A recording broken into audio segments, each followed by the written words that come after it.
One day, 50 Cent recorded the track 21 Questions for his legendary album Get Rich or Die Trying. However, Dr. Dre asked Nate Dogg to perform the hook that 50 initially sang. Girl, it's easy to love me now.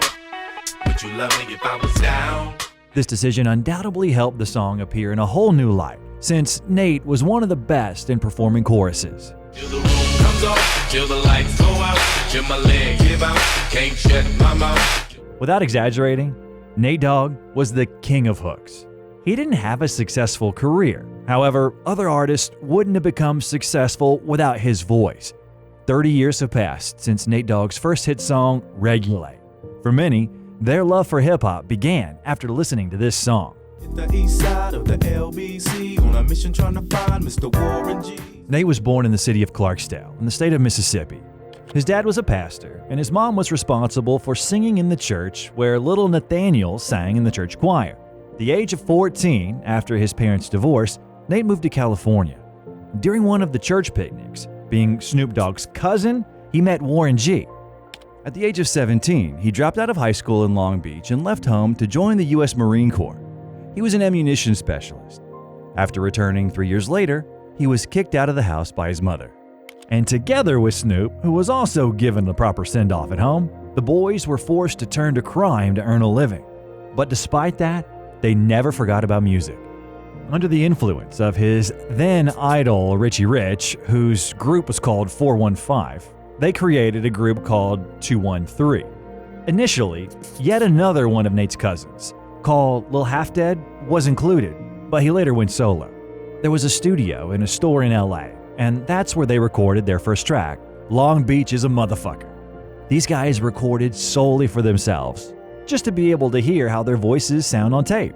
Snoop and Nate rap, and Warren tried to be the DJ.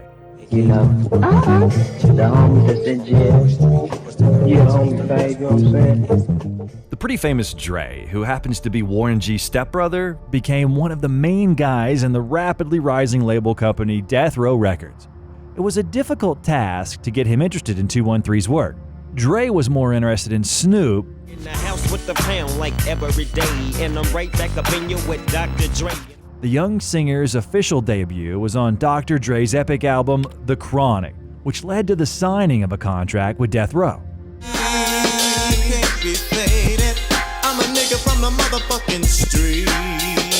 By the year of 1994, Nate was arrested a few times for crimes which include a robbery of a check-cashing company and Taco Bell.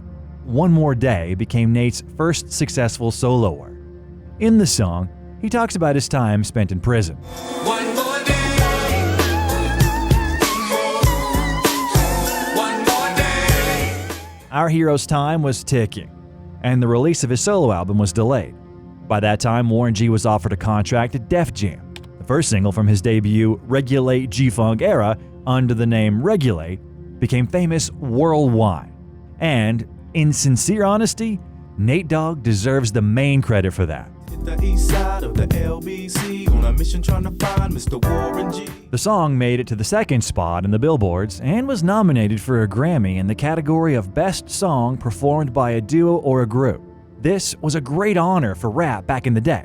The song was initially planned for the albums of both artists, but Death Row made it clear that there will be no solo albums from him until the end of 1995.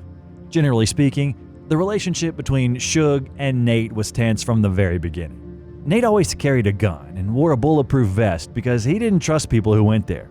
He felt scared every time he entered that building, while Suge just said they won't touch him and that he shouldn't be worried. He also thought that Suge's act at the Source Awards in 1995 was shitty. Then I thought to myself, like, why would you do that? By 1996, Nate Dogg already had a few successful collab songs to his name, particularly with Tupac.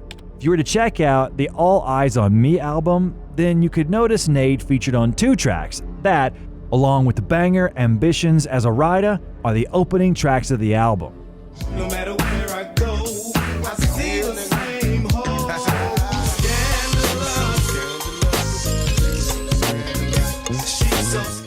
And finally, his debut album G-Funk Classic Volume 1 was released.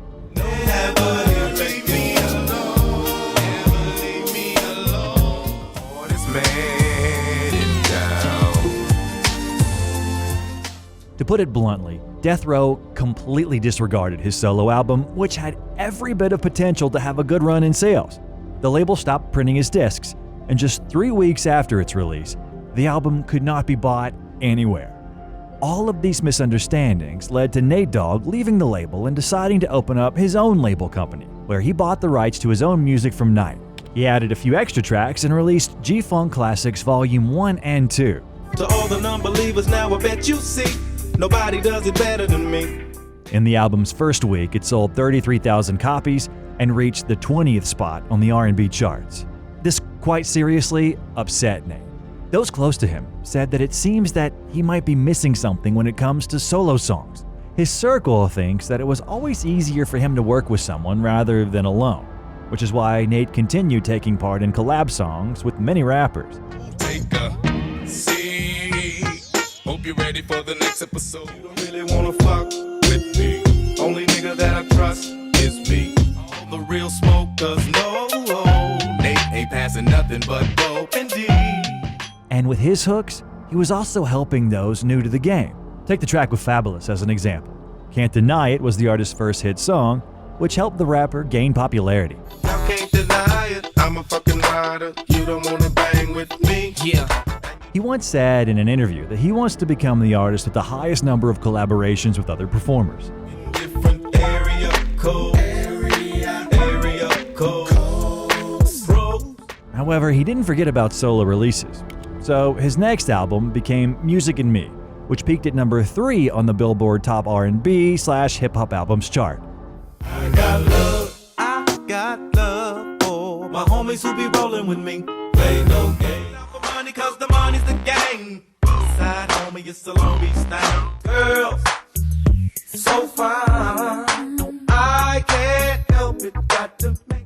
And later, the 213 group reunited, and they released their first and only album called The Hard Way. I was just about to call till Snoop Dogg told me that he phoned your boy and he told. The final memorable tracks in Nate's career were his collaborations with Eminem on Shake That and Have a Party with Mobb Deep and 50 Cent. To the motherfucking mountaintop. Heard motherfuckers talk, seen them drop. Touch your body like me want to. All of these masterpieces were recorded under the influence of alcohol and weed. He really liked drinking cognac in particular. For example, a bottle before a concert, another during the concert, and a third after the concert. All of the parties and the drinking led him down the wrong path, and this impacted his health. Nate had 9 kids, but he always tried his best to spend as much time with them as he could, and people took notice of that. As he himself has said, he had an angel on one shoulder and a demon on the other. And when his kids went to bed, by midnight, they would hear how their dad would pop another bottle. As one of his cousins said, when he'd drink, he would start tripping out. Trip out name was Buddy Love. And this Buddy Love could be seen in an incident in 2006 when he was drunk and broke into the house of a woman he was engaged to. She cheated on him, so he wanted to take back the ring he had gifted her. And the woman was not home alone, but with a guy who told Nate something that triggered him to beat him up. In the following year, he was involved in a serious accident. That was the beginning of the end. In that very day, he discharged himself from the hospital with internal brain hemorrhage to be able to perform in Vegas. Although he certainly should not have done that. Further, a few months later, Nate suffered a massive stroke, and he lost function in one half of his body. Snoop arrived at the hospital with his wife to pay his friend a visit. Snoop's wife said, I thought you said you broke up with her. And he was like, nah, I can't break up with her yet. I still love her.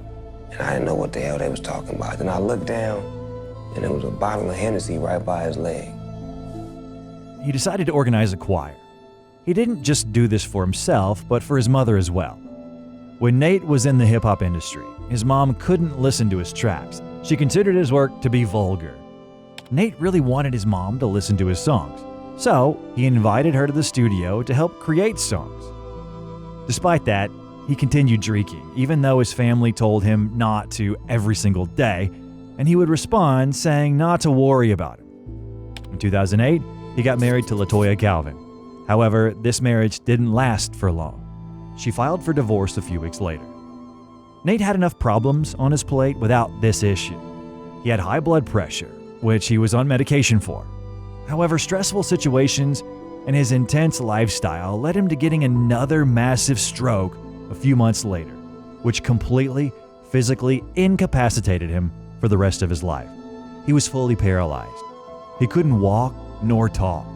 He had to get a tracheotomy. Such a surgical procedure involves getting a tracheotomy, which is performed in cases of airway obstruction. After the operation, Nate communicated with eye movements. For his relatives and close ones, it was very hard to watch, knowing that his time was running out. On March 15, 2011, Nathaniel Dwayne Hale died at age 41 in Long Beach of complications of multiple strokes. After his passing, rappers spoke out about Nate Dogg by explaining how important of a figure he was for hip-hop. Snoop Dogg. We lost a true legend in hip-hop and R&B, one of my best friends and brother to me since 1986 when I was a sophomore at Poly High where we met. I miss you, cuz. I am so sad but so happy I got to grow up with you, and we'll see you again in heaven, because you know the slogan. I love you, buddy love. You will always be with me forever and a day. You put the G in G-Funk. You put the 1 in 213, and you put your stamp on everybody you ever did it with. All dogs go to heaven. Yo homie and baby brother, Big Snoop Dogg. Warren G. You are free now, my brother. I will see you again one day. 50 Cent. I just landed Nate Dogg is dead. Damn. God bless him. R.I.P. He meant a lot to West Coast hip-hop. I've always been a fan of it. I wrote the chorus 21 Questions. I needed Nate to sing it for me. He had a way of making everything feel hard. Eminem. Nate's voice and music will never be replaced. He helped create the blueprint for West Coast hip-hop, and I was one of the lucky people who had the privilege to work with him and the honor to have him as a friend. Nate will be sorely missed. My condolences and prayers go out to his family and loved ones. The next video I recommend you watch is the heartbreaking story of DMX. If you liked the video, hit the like button and please subscribe to the channel. Bye, everyone.